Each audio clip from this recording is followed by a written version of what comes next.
Bom dia, bom dia, bom dia. Obrigado a vocês que já estão entrando, né? Então, bom dia ao Boeira, à Lígia, né? Que hoje vai participar conosco, ao Marlinhos, né? Muito bom dia a todos vocês que estarão conosco, né? Nesta hora, ou quase hora, né? Que estaremos juntos e que já está se tornando, vamos dizer assim, para mim um grande desafio e ao mesmo tempo uma grande alegria. Hoje, gente, hoje nós completamos a nossa 10ª live. Então, né, uma dezena de lives. E é uma alegria poder estar aqui com vocês, né? Bom dia ao Paulo, que está presente aí também. Então, a nossa 10ª live conversando com o psicólogo. Um projeto que a gente está construindo ainda, de forma devagar, mas de forma também persistente, sistemática. Então, é um desafio cada quinta-feira estar com vocês aqui, é um desafio ficar o conteúdo gravado, mas ao mesmo tempo é uma satisfação profissional, uma satisfação humana, poder estar com vocês aqui, né? E sempre compartilhar de algum assunto pertinente, de algum conteúdo que diz respeito à psicologia. Então, hoje nós temos um tema, né? Que para alguns pode parecer polêmico, pode parecer intrusivo, fora do contexto. Hoje nós vamos trabalhar, né? E daqui a pouquinho a gente coloca ao vivo conosco a pessoa que sugeriu o tema, que é psicologia, a religiosidade e a espiritualidade, né? Claro que aqui, gente, a gente vai dar um olhar da psicologia enquanto ciência, em um olhar baseado na ética profissional que a gente, vamos dizer assim, segue enquanto psicólogo. A psicologia ela é regida por um regimento, né, por um código de ética, melhor dizendo, onde a gente, enquanto profissional da área, e não só a psicologia, tantas outras áreas, né, existem um código de ética, como devemos proceder. Então, aqui, nesse momento, a gente está como psicólogo, né, psicólogo clínico, como alguém que busca a teoria para conversarmos. Então, é um olhar da ciência, daquilo que se sabe, daquilo que já se tem alguns dados, né? Então, religião e psicologia, elas coexistem. Elas estão juntas, né, nessa existência humana. Tem olhares diferentes, às vezes, do ser humano, mas coexistem e devem dialogar, sim, principalmente quem é o profissional da área, o psicólogo clínico, que nas suas demandas diárias, ele tem que trabalhar com essas questões porque os seus clientes trazem demandas diversas e uma experiência de vida diversa, né, baseado na sua história. E não cabe ao psicólogo ser um julgador das pessoas pelas suas práticas, não. Mas aquele que observa aquilo que está sendo prejuízo para juntos construirmos, né, uma resolução melhor disso tudo. Então, muito bom dia a todos vocês, bom dia minha mãe que entrou, bom dia Desirê, a Origami, a Mari Gibon, a Nina, a Lúcia, a Remelo Vaz, minha esposa, viu? A família participa para fazer Ibope, né? Mas a gente é muito tranquilo nesse sentido, né? Desde o início. A Lígia, né? Nós já vamos chamar a Lígia para conversarmos um pouco, né? Ela também irá compartilhar aquilo que levou ela a questionar esse tema e a sua visão. E nós, né, vamos dar este olhar da psicologia enquanto clínica, enquanto ciência, mesmo, e isso assim, para quem me conhece sabe muito bem, na minha prática privada eu sou religioso e é um direito constitucional meu é um direito constitucional, mas na minha prática clínica eu ajo como quem é um expert, ou alguém que estuda o comportamento humano. Logo que eu comecei a clinicar, eu atendi alguém da área e foram perguntar para esta pessoa, ela me disse, né, pessoas ligadas ao sindicato, nem era o sindicato, era o conselho naquela época, se eu estava fazendo do setting terapêutico um ambiente de proselitismo. O que é isso, né? Um ambiente catequético, que eu estava catequizando as pessoas. Ela disse não. E realmente, quem me conhece sabe da prudência e da ética com que a gente trabalha e como busca a melhoria do ser humano, né? Naquilo que lhe é conflitivo e que lhe causa dores. Então, nunca misturo as coisas. Tenho sim as minhas convicções, enquanto brasileiro, enquanto livre escolha da minha expressão religiosa. Isso ninguém me tira. Mas, como psicólogo, sou teórico e trabalho segundo aquilo que o nosso código de ética nos aconselha, nos normatiza. Isso é muito tranquilo para mim. Então, nesse primeiro momento, antes de chamar, estou deixando claro para que não haja controvérsias ou discussões, e no decorrer agora a gente vai conversar. Então, vamos chamar a nossa amiga Lígia, né, para que a gente possa conversar hoje, né, sobre este assunto. Foi a Lígia, gente, que sugeriu o tema, ela colocou outros dados também, mas agora ela pode falar, é que enquanto psicóloga eu tinha que normatizar e deixar claro. Bom dia, Lígia! Tudo Bom bem com dia, você? Darley. Que Tudo bom, bem? tudo Um bem. prazer estar aqui contigo. A gente não Ah, se conhece, apenas nas isso, lives aqui, os meus pitacos, às vezes, né? isso não. Questionar. A Lígia é uma, assim, né, ela assiste assim de forma cronológica, né? Toda semana está com a gente. Da onde é que tu fala, Sim. Lígia? Eu estou em São José, Santa Catarina, mas Oh, era de Rio Grande, morava em Rio ah, Grande. sim, era de Rio Grande.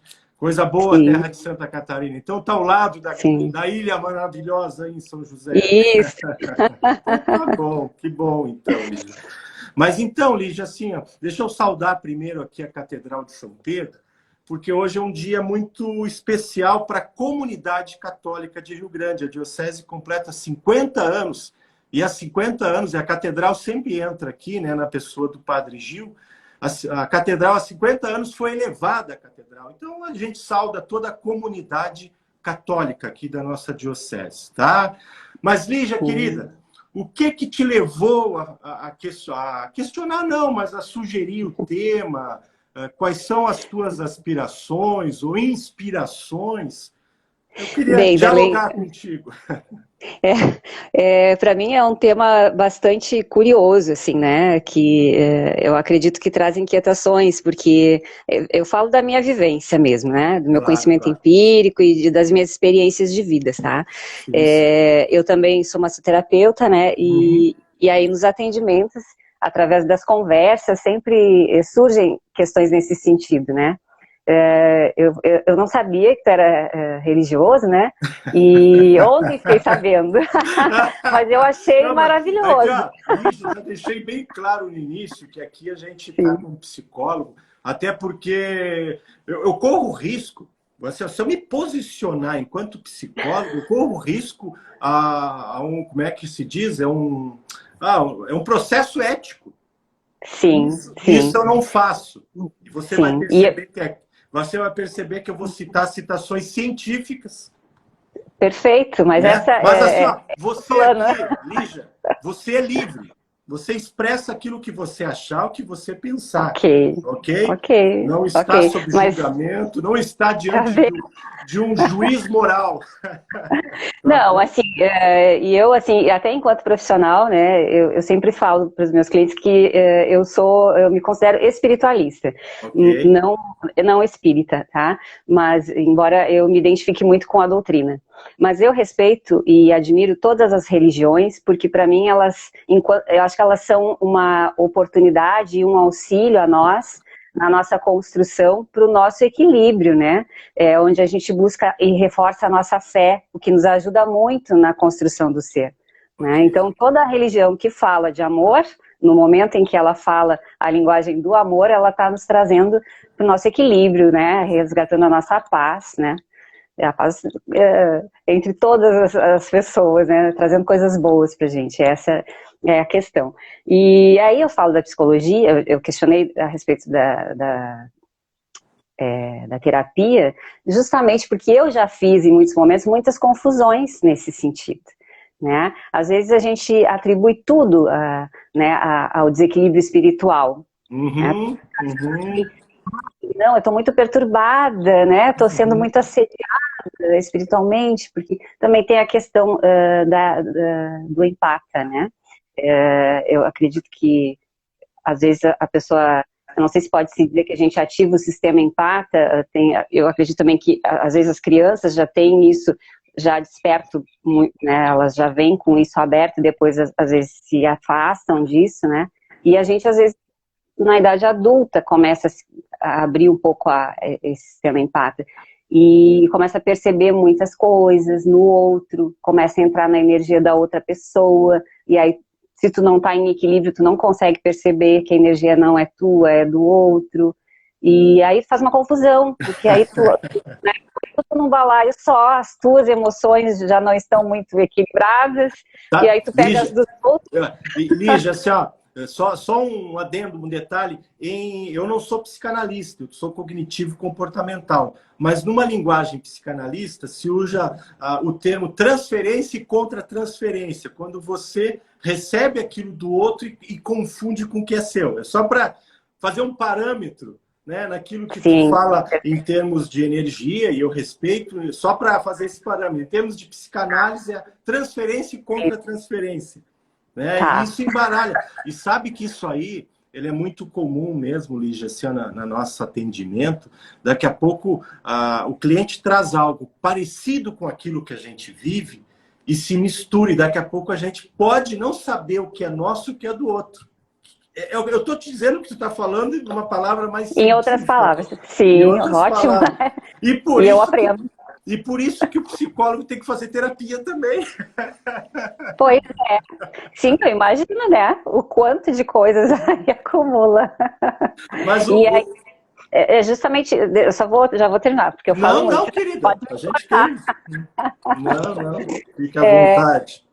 E aí o que acontece, né? Eu percebi através da terapia que conforme eu ia tratando as minhas questões, muitas coisas iam aquietando, né? Então eu acredito que conforme tu vai buscando um equilíbrio emocional, tu fica com um olhar mais atento, né? Tu consegue perceber melhor aquilo que é teu e aquilo que não é.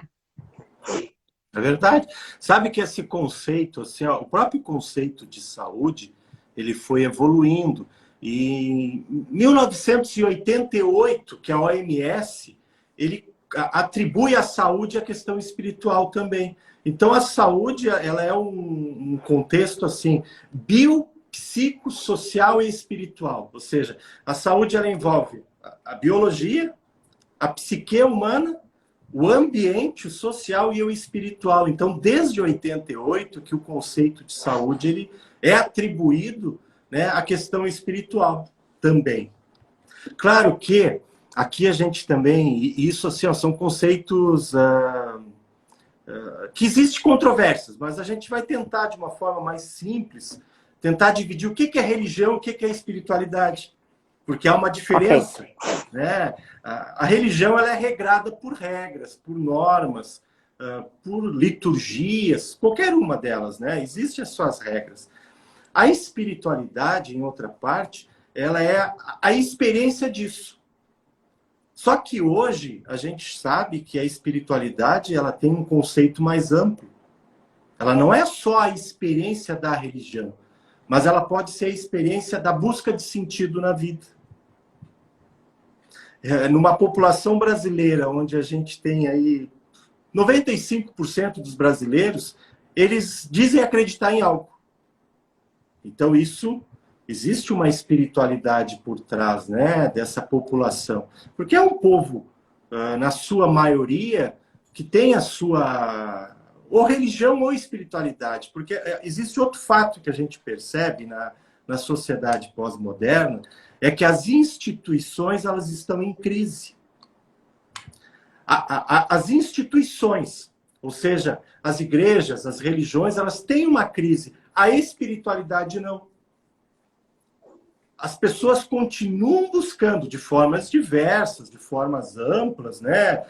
Com mais, talvez, liberdade, vamos dizer isso, uma forma de se conectar, o que a gente chama de transcender. Né? Buscar a transcendência, né? Que para alguns é o encontro consigo mesmo. Para outros é o encontro com o divino, com o sagrado. Né? Então isso é pessoal. Mas aí tu pergunta assim, o porquê, aonde isso entra na psicologia, né? Enquanto ciência. A psicologia enquanto ciência ou enquanto profissional, a gente tem que aprender a colher isso. Aqui, por isso que eu te falava assim, hoje, e o tema religião, aqui a gente não está falando da ontologia de Deus. O que é isso? Se Deus existe ou não existe. Não vem ao caso. Mas a religiosidade e a espiritualidade existe. Isso é fato.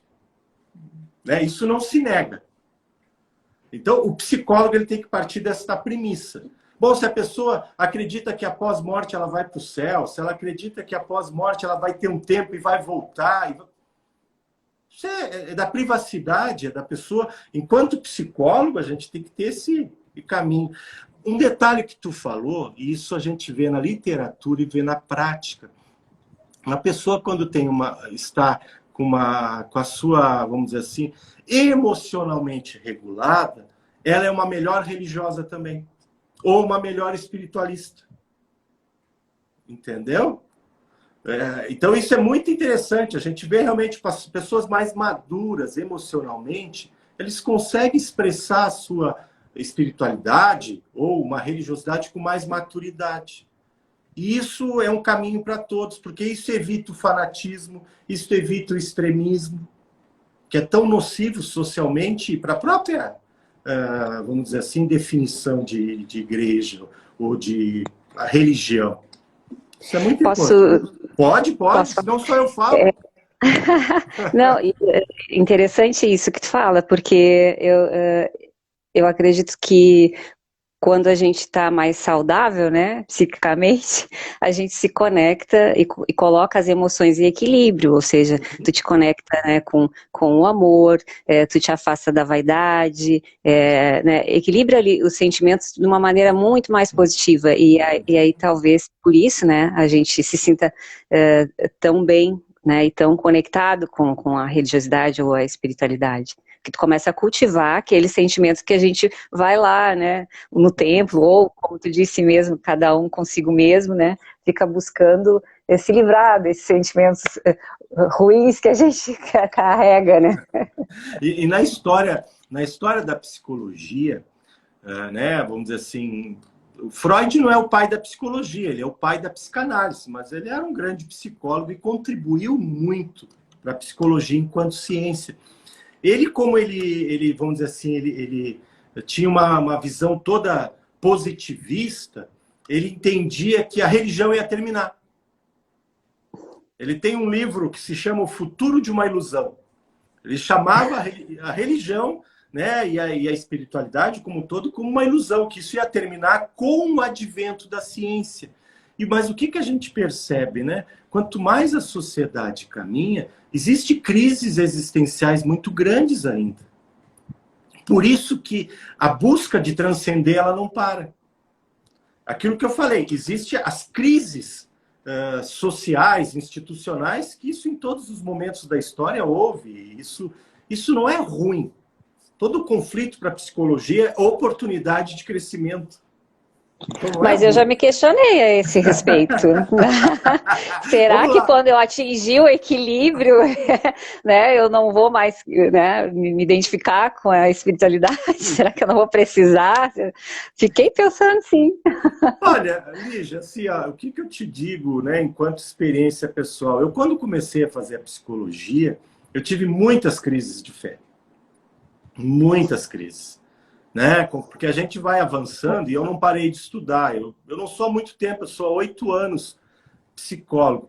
Mas, assim, nesses 8 anos ali atrás, tem algumas especializações nos quadrinhos. E não estou dizendo isso com arrogância ou prepotência, não. Eu gosto de estudar. E gosto muito da neurociência. E a neurociência, ela se baseia muito em evolução, em teoria evolutiva. Então, durante muito tempo, assim, eu tive aquelas crises. E conforme a gente vai amadurecendo no conhecimento e amadurecendo enquanto pessoa, acho que vai se estabilizando. Entende? Aquilo vai sedimentando dentro da gente. Então, hoje eu não tenho necessidade. Eu sou. E pronto. Mas o fato de eu ser, não é que eu não sou melhor que você nem que ninguém. E aí entra também o belo, porque o fanático, ele pensa que sempre ele tem a verdade. Sim. E aí se torna um chato. Chato. Uma pessoa que ninguém quer conviver. Então ele pensa que tem tanta verdade e ele exala, né, uma prepotência, uma arrogância, que as pessoas se afastam. Sim. Então, eu acho que assim, a espiritualidade, a religiosidade, ela não precisa ser falada, ela tem que ser exalada. É diferente. Sim. Né? Então, claro que os conflitos também e as dúvidas, assim, existem perguntas que acompanham a humanidade. Quem sou eu? O que sou eu? Para onde eu vou? Da onde eu vim? Isso é mais antigo que a humanidade. Eu acredito que a gente vai continuar com elas. Isso que tu está falando é meio que assim, as pessoas perceberem que, e numa conversa, né, tu colocar assim, olha, para mim funcionou dessa forma, eu senti assim, né, eu descobri por este caminho, né, então é como se a gente ensinasse através do exemplo, e claro que não, talvez para o outro não funcione, porque, né, a vivência dele é diferente da minha, né, acho que é isso, né. Isso, é a gente saber que assim, ó, eu não tenho uma verdade minha absoluta que serve para todos. Eu acho que as nossas experiências, elas podem contribuir com o crescimento do outro, com a escolha do outro. Acho que isso é muito importante, né? É a gente poder ser setas, sinalizar. Inspiração, né? Inspiração, uma esperança, mas a pessoa ter a liberdade dela de escolha, né? Fazer as escolhas dela. E isso é papel do terapeuta. Às vezes as pessoas vêm no psicólogo, acham que o psicólogo vai dar a resposta pronta. Não, eu vou lá e ele vai... Não, a gente questiona a pessoa para ela encontrar a resposta. Para ela aprender, né? Para ela aprender, porque né, algumas linhas terapêuticas, acredita-se assim, né, numa linha mais humanista, que a pessoa tem a resposta. Ela tem que aprender a garimpar dentro dela. Às vezes, Lígia, é agulha no palheiro, Às vezes leva mais tempo. Mas tem agulha ali. Tem agulha. A gente tem que propiciar isso. Então, acho que essa é a beleza da vida, né? É a gente poder ser um pouco esse explorador da gente mesmo. Eu acredito que o autoconhecimento é o maior investimento que a gente pode fazer na nossa vida. Né? Com certeza. Essa busca do autoconhecimento, de se entender, de se compreender, de se amar, de não se julgar, de não se condenar. A gente, muitas vezes, é o grande ditador de nós mesmos e a gente atribui a divindade. Ai, Deus me castigou, Deus fez isso. Não, você se castiga. Você se maltrata. Não bota a sua divindade nessa jogada suja aí. É que o ser humano parece sempre ter que achar um culpado. Sim, às vezes tu fica achando que é o mundo que está te maltratando e é tu que te culpa, né? E aí entra aquilo que tu falou no início, que logo depois que eu me tornei psicólogo, eu comecei a perceber, de às vezes fazer essa confusão. Tu não está bem, tu atribui a algo espiritual. Então isso é muito comum, a gente vê muitas pessoas assim dizendo, isso é do demônio. Não, não é do demônio. Isso é teu. Isso é dos teus demônios. Não é desse ser maldoso que alguns acreditam e outros não, né? Não vem ao caso aqui, como eu disse. Sim. Mas é dos teus demônios. E aí é que eu acho que entra, né, o auxílio da terapia, justamente para tu aprender, a tu conseguir identificar, né? E aí a pessoa vai ali validar, né, alguns acontecimentos da vida que fizeram ela chegar a esse sentimento, esse pensamento, né? E aí vai cair a ficha de que, poxa, estava aqui, não era lá fora, não é ninguém que está ali me cutucando, né? A Ana está dizendo, a do origami está dizendo, mas a pessoa tem que querer garimpar dentro de si. Sim, tu tem que estar pronto para isso, né? Para esse autoconhecimento, tem que querer estar disposto, é uma coisa doída, né? Até às vezes a pessoa acha que está pronta, chega no terapeuta, vai um dia não voltar mais. Isso é comum. Ou começa a se apertar a coisa e a pessoa, não, ele não está sendo bom. Porque realmente, assim, ó, fazer terapia não é algo, num primeiro momento, e em muitos momentos prazeroso, ele é algo doloroso. Ele é algo doloroso, porque mexer em feridas emocionais, elas não são fáceis. E você sabe que isso norteia até a nossa busca religiosa. Eu estava lendo, até em função, né, do tema, a gente tem que estar sempre lendo. Existe uma teoria que se chama teoria do apego, que é de um psicanalista chamado Bowlby. É uma teoria assim, bem reconhecida no meio da psicologia. E o que essa teoria, né, teoriza? Que a criança ela vai gerando os apegos com a mãe ou com os cuidadores. Ou um apego seguro ou um inseguro. A criança que gera o apego seguro é aquela que se sente segura com a mãe, é aquela que vai fazendo o processo de separação. A mãe sai para trabalhar e volta e ela está feliz, ela não fica só chorando, ela não fica no imaginário dela achando que a mãe não volta mais. E existem indicadores que algumas pessoas com apego inseguro, veja bem, são indicadores, não é uma regra, são as pessoas que têm uma tendência maior ao ateísmo, ao agnosticismo, porque ele não aprendeu a confiar. Só que ele não se dá conta, isso é a criança ferida dentro dele. Acontece com todos? Não. Isso são indicadores, veja bem, quando a gente fala em termos de psicologia, não é uma ciência exata. São observações que se fazem e que se percebem essas tendências, né? E também tantas outras. Isso explica muitas coisas que eu já vi. Bom, então. Tem outra máxima que se dizia, já desde Freud, que a religião ela produzia a doença mental. Os estudos mostram que não. Mas, veja bem, a religião pode alimentar a doença mental. Aí entra aquilo, a pessoa, e eu vivi várias experiências dessa, a pessoa tem um transtorno de humor, ela está fazendo uma fase maníaca, e ela pensa que ela está possuída pelo demônio.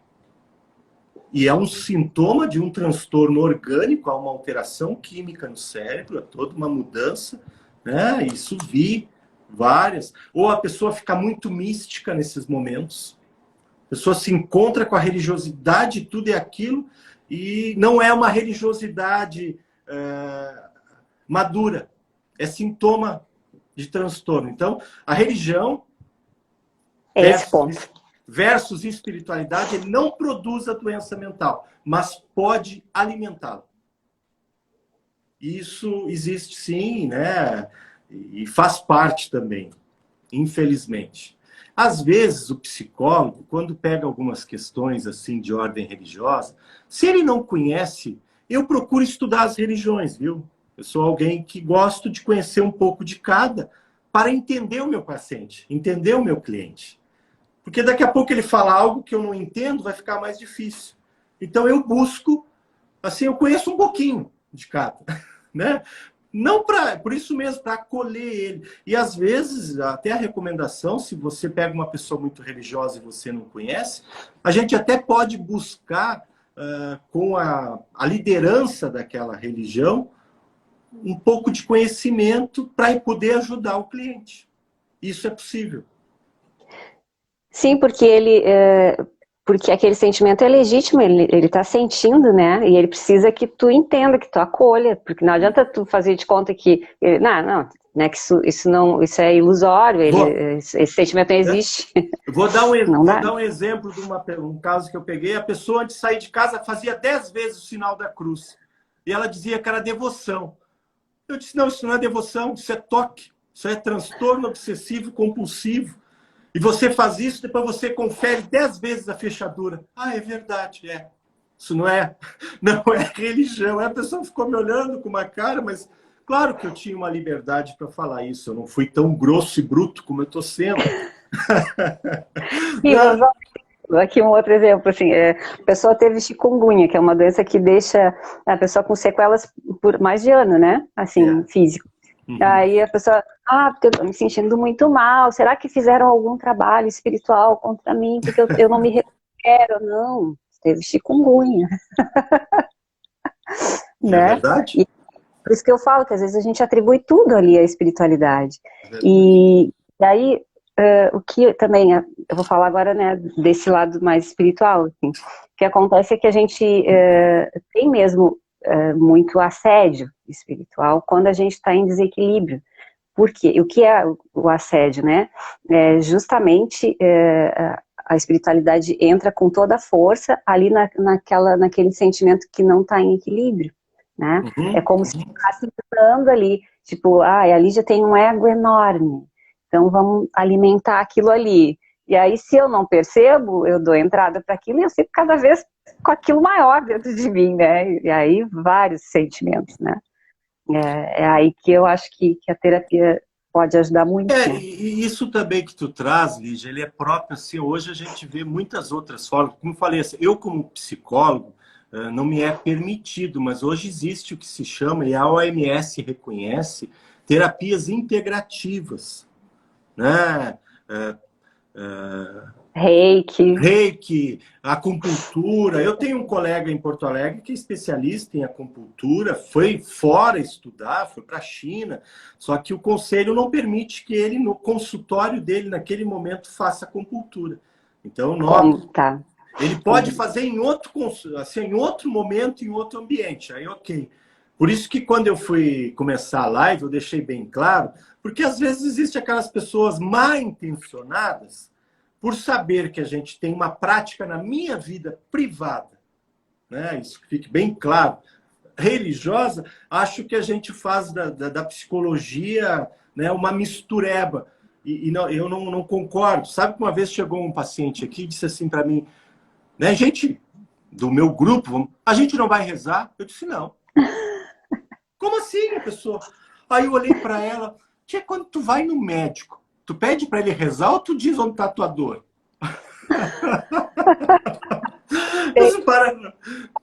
Entendeu? Então a pessoa, eu disse aqui, e tu nem conhece a tua religião, porque a tua religião diz de graça recebesse, de graça dai. Aqui você está pagando o meu ar-condicionado, você está pagando a minha faculdade, você está pagando tudo. Então, você está pagando. Você pagou para um profissional da psicologia, para um terapeuta. Sim. Não pagou? E eu acho que uma das grandes qualidades, né, uma necessidade do terapeuta é justamente essa, de se esvaziar de tudo que é dele, para estar aberto e conseguir perceber, né, a presença do outro ali. Então... Isso, e sabe, é um princípio das ciências humanas. Claro que é difícil, veja bem, não é uma coisa fácil. É a neutralidade que a gente chama. Né? Enquanto profissional, ter uma neutralidade. O psicólogo ele tem que ter o dom da escuta, primeiramente. Ele tem que ser aquela escuta empática. Escuta empática. Se não tiver, desiste da profissão. Vai fazer qualquer... Sempre teve isso ou tu percebeu ao longo dos anos? Assim? Olha, eu acho que aí eu posso dizer assim, a minha história pessoal, a religião me ajudou. E eu esperei 15 anos para poder fazer psicologia. Então, eu fui fazer minha faculdade já com quase 38 anos de idade. Então, foi uma espera de 15 anos que eu entendi. Eu era quase economista. Nos anos 90, eu fazia economia. Eu gosto da área de exatas. Eu sou Sou relativamente Tá bom bom. em exatas. Mas o que prepondera, assim, é humanas. Eu gosto de estar com você aqui. Eu gosto de estar aqui agora. Eu digo para cada cliente, né? Às 9 eu começo a atender. Eu gosto de estar inteiramente com cada um. Me cansa, me cansa. Ontem até minha esposa, mas era 10h30, um caso assim do interior aqui, pessoa, né, com uma certa dificuldade financeira e problema com o filho. Como eu não vou dar um retorno naquela hora? Claro que a minha esposa quer cuidar de mim, no sentido que vê que eu estou cansado. Mas eu não optei por ser um mercenário, eu optei por ser um profissional da área da saúde. Então, essa é a questão. Claro que a gente é bem remunerado, graças a Deus, mas isso é consequência. Senão eu desistiria. Se fosse para isso, eu seguia empresário, como já fui. Não, não é. Então, meu coração bate por isso. É isso que dá sentido. Então, a minha espiritualidade é esse sentido de vida. Entende? É isso que me faz, assim, me dá alegria de começar agora às 8 e ir até às 7 da noite. Então, a gente é realizado. E aí entra tudo, né, Lígia? Entra essa maturidade que a gente vai aprendendo, entra esse despojamento, esse abrir mão da gente, muitas vezes. Agora, isso também não tem preço, viu? Isso não tem... Não é o recurso financeiro que paga. Eu acho que é o sentido da vida. Aí entra uma espiritualidade profunda, quando você tem sentido na vida. Ai, Darley, isso para mim faz todo sentido. Quem me conhece, tem muitos da família aí nos dando ibope hoje. Eles sabem, assim, do que foi, assim, a minha vida nos últimos tempos, e foi uma caminhada nessa direção. Exatamente, é tudo isso que tu está falando. Fui buscando, eu não sabia nem o que buscava, mas eu sentia que eu tinha que ir naquela direção. E aí hoje eu me sinto realmente realizada, né, trabalhando com aquilo que me toca. Não é cansativo, é prazeroso, e a gente se sente estimulado a estudar e aprender cada vez mais. Quando é uma coisa que não te toca, é maçante, né? Ai, cansativo, não vê a hora que acabe, né? Não. Por outro lado, hoje eu tenho muito prazer. É tudo pela sexta-feira. Segunda eu... E eu amo segunda-feira, né? Então isso já é um indício bom. Lígia, eu aprendi. Eu aprendi a ter um amor pela segunda. Eu não tinha. Entendo. Eu não tinha. Domingo de noite era sempre nostálgico, era sempre aquela deprê. Não, hoje não. Hoje até domingo eu trabalho às vezes aqui no meu consultório com essa questão do digital, estou gravando curso, então... Olha aí. Então é uma alegria. Que bom assim, né, também receber isso de ti, essa tua trajetória, né, e a experiência. Acho que isso que dá recursos àqueles que nos ouvem, né, que existe saída, existe sim possibilidades, né, que as portas se fecham, mas claro que se fecham muitas vezes na nossa frente. E eu costumo dizer para os meus clientes, né? Eu gosto de chamar cliente porque paciente é um termo do modelo médico, onde a pessoa é passiva. E eu disse, não, aqui é atividade. Meu consultório tem que ter atividade, tem que ter, né, relação. Eu costumo dizer, eu nomeei a regra 90-10. O que é a regra 90-10 que eu digo?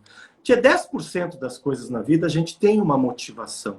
As outras 90% a gente tem que entender que é uma necessidade, não obrigação. Necessidade. Porque se você leva desta forma, você vai alcançando as coisas na vida, entendendo que a vida é dura para todo mundo, mas existe uma forma de levar mais leve. Né? Existe. Só que a gente tem que descobrir, né, em cada um de nós, descobrir este ponto de equilíbrio. Sim.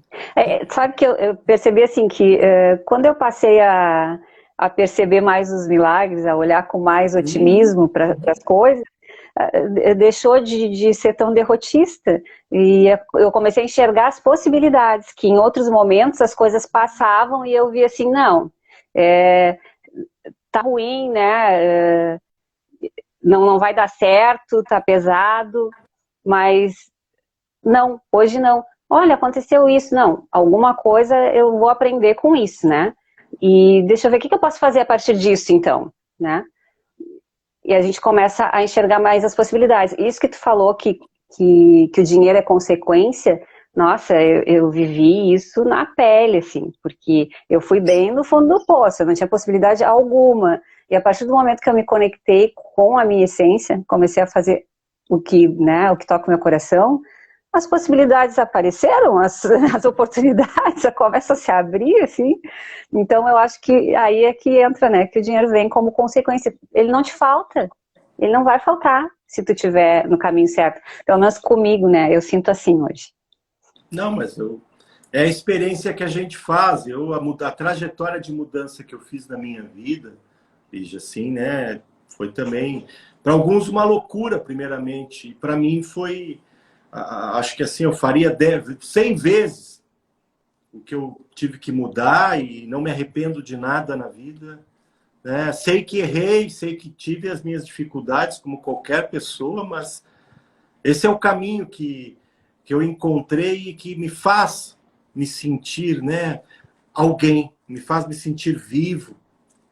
Né? Com os meus limites, continuamos tendo limites, continuamos tendo fragilidades, né? Mas quem não tem, então, isso que é o bonito. Aqui, ó, quem colocou aqui? São dois olhares, ou o copo está meio cheio ou meio vazio. Pensar positivo está meio cheio. É isso aí. Então, e aqui eu vou trazer um pressuposto teórico do cognitivismo. O que é isso? Né? Aproveitando aqui a origami, o pressuposto teórico é algo que está na teoria do cognitivismo. Ele é oriundo da filosofia estoica. Epitetos, um dos filósofos estoicos, ele dizia assim: o que afeta o homem não é o fato em si, mas a interpretação que ele faz do fato. O que afeta o homem não é o fato, mas a interpretação que ele faz do fato. Vou dar um exemplozinho de Facebook, para identificar. Duas pessoas, dois irmãos, um bêbado na sarjeta, o outro doutor de blazerzinho, bonitinho. O bêbado diz assim: eu bebo porque o meu pai bebia. O fato era o pai bêbado. O outro: eu não bebo porque o meu pai bebia. Então, veja, o fato mesmo, a interpretação faz toda a diferença. Então, é isso aí. Se você olhar meio vazio, você vai se sentir vazio. Se você olhar meio cheio, você vai se sentir meio cheio. Então, o que afeta o homem é a percepção. Né? Aí está um exemplo que a colega colocou e que a gente está justificando teoricamente. Então, viu que eu procurei manter a ciência, não sair da ciência. Estamos falando a mesma coisa. Estamos falando a mesma coisa, né? E sabe, assim, existem muitos estudos, Lígia, que provam que as pessoas que têm uma religiosidade, espiritualidade, elas têm menos incidência de transtornos mentais. Isso tem vários artigos científicos, assim, né? Então vamos dizer aqui, ó, muitos estudos, dois autores, o Stropa e o Moreira Almeida, que são autores assim que falavam bastante. Estudos demonstram que em seus resultados que maiores níveis de envolvimento religioso estão associados positivamente a indicadores de bem-estar psicológico. Então, isso não sou eu que estou dizendo, são autores, pessoas que são pesquisadoras, né? Então, existe uma das características disso é o que a gente chama estruturas de coping, que é o que é isso? As relações, as conexões que a gente faz, aquilo que tu falava de energia, numa linguagem mais neurocientífica, a gente pode dizer que é uma neurocepção, ou seja, nós temos uma ligação com as pessoas. E isso, tu fala do ponto de vista energético, ok? Não deixa de ser uma energia, porque o nosso cérebro ele está em atividade química, isso produz energia. Então, Só que quando a gente chega perto de uma pessoa que está ansiosa, nervosa, a gente percebe. Porque existe essa neurocepção, nosso cérebro se conecta com o cérebro do outro e percebe. E assim, ao contrário. Por isso que o psicólogo tem que ser uma pessoa da mansidão, uma pessoa da paz, uma pessoa que está envolvida num ambiente de tranquilidade. Para quê? Quando as pessoas entram no que a gente chama setting terapêutico, ela se sinta acolhida, só por estar ali. Claro que não é fácil. Quantas vezes eu saio de casa nervoso, deu problema, eu também sou gente, eu digo. Né? E às vezes assim acontece, aqueles pacientes que te conhecem mais, os clientes, tu não tá bem hoje, Darlene. Ah, não tô mesmo. Não adianta mentir? Não adianta a gente enganar as pessoas? Não tem, porque aí seria uma farsa. Mas aquilo faz tão bem, porque quando a gente pode incorrer num erro, o profissional, de deixar de ser humano. Eu já ia dizer, valida o teu lado humano, né? Assim, nesse momento. Valida. Me reconecta com a minha humanidade, me traz de volta, vamos dizer assim, as luzes que as sombras da vida colocaram em poucos momentos, isso acontece, né? Então, a gente se reconectar com a gente mesmo, entender as razões, os motivos e tocar o que a vida... Né? Qual é meu caminho? Teu caminho é ser massoterapeuta, ser reikiana, seja lá... Ok. Vamos embora. Meu caminho é o caminho da escuta, é o caminho da acolhida. Vamos embora. É aqui que eu vou me realizar, né? Então, é por aí, minha querida. Malígia, fale mais um pouquinho, porque faltam 10 minutinhos. Temos 5 minutos só. 5 minutos. Muito, porque assim, às 9 horas em ponto chega e eu tenho sempre uma historinha. Eu tenho um livrinho antigo. Ah, que legal. Sempre tem uma historinha. Não, eu vou deixar tu fazer aí os cumprimentos finais, depois a gente faz a historinha. Tá. Não, então, eu acho que esse momento aqui contemplou muito a minha inquietação, né? Respondesse brilhantemente as minhas indagações, era essa a ideia mesmo. Fiquei super feliz por ter acolhido o tema, né? Porque a partir das pessoas que eu conheço, assim, eu sei que é uma questão que traz curiosidade, né? E muita confusão, então eu gosto desses temas que fazem a gente pensar, assim. E eu, como em eterna construção, né? Estou sempre aberta e com um desejo, assim, de aprender mais. Por isso que, na verdade, eu não te conhecia e acabei entrando a primeira vez na tua live por acaso, naquele incidente com a Rosinha. Eu tinha a Rosinha ao vivo, aí entrei, né? E era você. Mas nada é por acaso, eu acredito, né? Que nada é por acaso, estamos aqui hoje, né? Então, eu queria te dizer que eu sou muito grata por essa acolhida, né? E espero que tenham outros temas aí maravilhosos para que eu possa assistir e estar sempre acompanhando e aprendendo cada vez mais, né? Adorei te conhecer, eu acho assim que traz muita lucidez. Eu tenho várias amigas que te seguem, que eu nem sabia, acabei descobrindo. E elas dizem, olha, ele tá matando a pau com essas lives aí. Então, parabéns pelo teu trabalho. Queria agradecer aqui aos amigos e familiares também que deram uma espiadinha aqui hoje para nos prestigiar. Né? Isso. Sejam bem-vindos. Isso aí. Então tá, muito obrigada, viu, Darley, pelo convite. Bom, Lígia, fiquei muito honrada. Fica com nós aí até o final, né? Então, também te agradecer. Dizer que essa é a nossa 10ª live. Semana que vem é feriado, gente. Eu não vou fazer, eu vou dormir. E a gente está, assim, com uma proposta. Várias pessoas estão me pedindo para fazer à noite essa live. E eu estou pensando, eu acho que a 11ª, mas a gente vai comunicando. A 11ª a gente passa talvez para, em vez de ser às 8h02, vai ser às 20h02. Mas vamos ver, semana que vem vocês não vão me ver, eu vou descansar, vou aproveitar, né, o feriado para dar uma descansada. Mas estou feliz com a presença da Lígia hoje, aqueles que nos acompanham, muito obrigado pelo prestígio. Realmente essa é a intenção, a gente poder transmitir um conteúdo que traga, né, luzes às pessoas, esperança, traga conhecimento. Acho que todo aquele que se propõe a trabalhar com a saúde é alguém que visa o bem-estar em todas, né, como diz o conceito de saúde, bio, psicossocial e espiritual. Então, gente, mas eu vou parar por aqui, vou ler. E a historinha acho que vai nos ajudar um pouquinho, né? A historinha se chama O Pote Rachado. Um carregador de água na Índia levava 2 potes grandes, pendurados cada um na ponta de uma vara que ele carregava, atravessada em seus ombros. Um dos potes tinha uma rachadura, enquanto o outro era perfeito. Sempre chegava cheio ao fim da longa jornada, entre o poço e a casa do chefe. O pote rachado chegava com água pela metade. Foi assim por 2 anos. Diariamente o carregador entregando um pote e meio de água na casa de seu senhor. Claro, o pote perfeito estava orgulhoso de suas realizações, ao passo que o pote rachado se envergonhava de sua imperfeição. Sentia-se miserável por realizar apenas a metade do que lhe incumbira.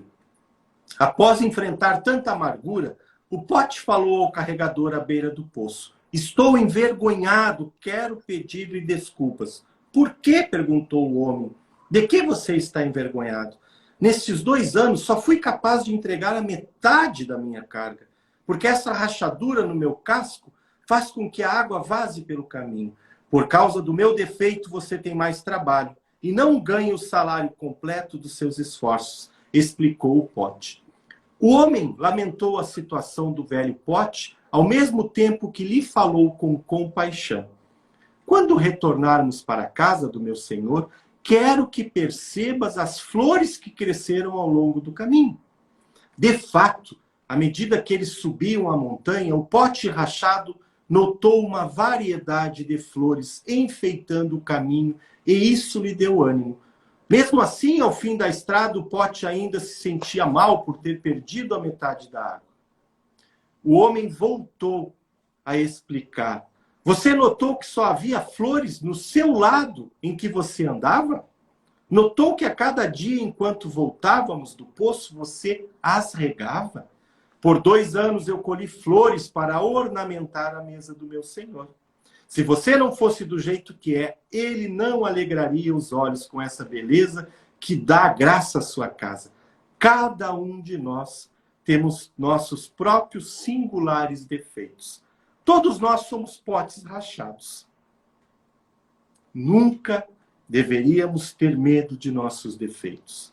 Basta que os reconheçamos e eles, com certeza, embelezarão a mesa de alguém. Das nossas fraquezas devemos tirar a nossa maior força. Então, né, fica essa nossa historinha dizendo que todos nós temos as nossas rachaduras. Aparentemente, às vezes, parece um prejuízo, mas elas podem estar regando, né, à beira do caminho da nossa vida e da vida de tantos, vamos dizer assim, frutificando flores. Então, Lígia, muito obrigado. Obrigado também, agradeço por todas as dores que tu já passou, com certeza, assim como eu, mas que hoje também, de uma forma ou de outra, o meio pote, que a gente pode olhar agora, né, era o que tu perdia pelo caminho que fazia tu ser o que tu é hoje. Então, com certeza. Parabéns, felicidades, obrigado por estar com a gente. Obrigado a todos que estiveram com a gente, né, nesta manhã de quinta-feira. Muito obrigado, gente. Bom final de semana a todos, né? E que a gente possa prosseguir a nossa caminhada. Vamos encerrando por aqui, Lígia. Muito obrigado. Até mais. Obrigada. Tchau, tchau, gente. Tchau. Tchau, queridos.